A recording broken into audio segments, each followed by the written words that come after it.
Less than 2 months away on the 4th of June, the electorate of this country, mid-recession, will have the chance to go and vote in European elections.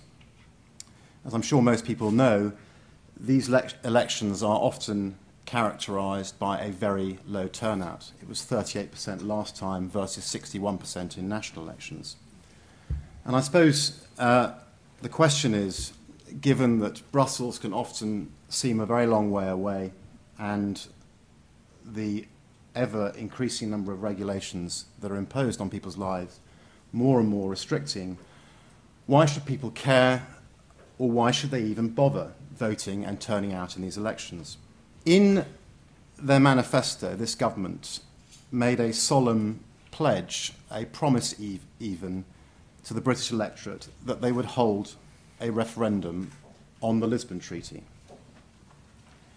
A referendum which I believe the people in this country have been crying out for a long time. They have simply wanted to have their say on Europe. Unfortunately, against the will of the people, Gordon Brown reneged on that promise, and indeed this government reneged on this promise.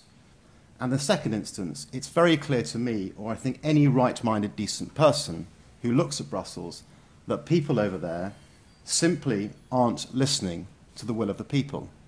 At worst, they're just ignoring us. Libertas acknowledges the success of the European project, which at the very least has been the most successful peace process ever.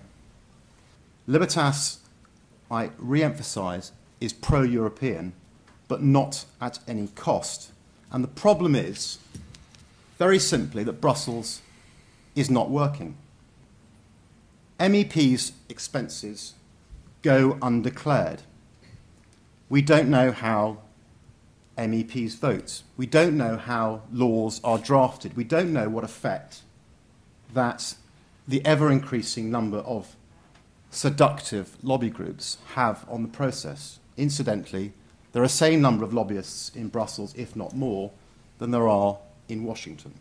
How on earth can you justify to someone out there struggling to make a wage and to keep his family in bread and water that moving the Parliament routinely between Brussels and Strasbourg, MEPs and all those that help them, makes any kind of financial sense?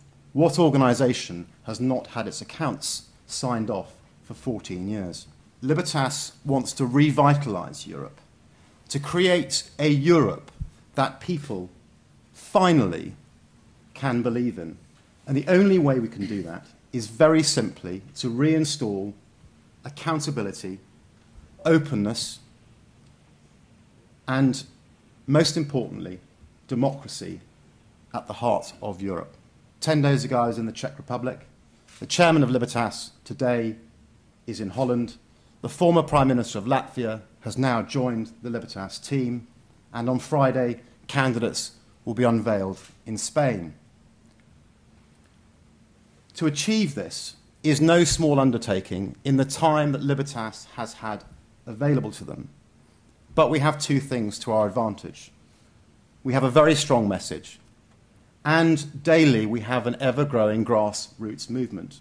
So I would urge anybody and all of you to go to our website, www.libertas.eu, join our movement, give us a fiver for your future because we still need it, and help us reform the European Union. Before I hand over to Max, one final thing. We are a new party. This is an ambitious undertaking, but already this 21st century pan-European party has achieved more on Europe than any other party in this country that you might vote for on June the 4th.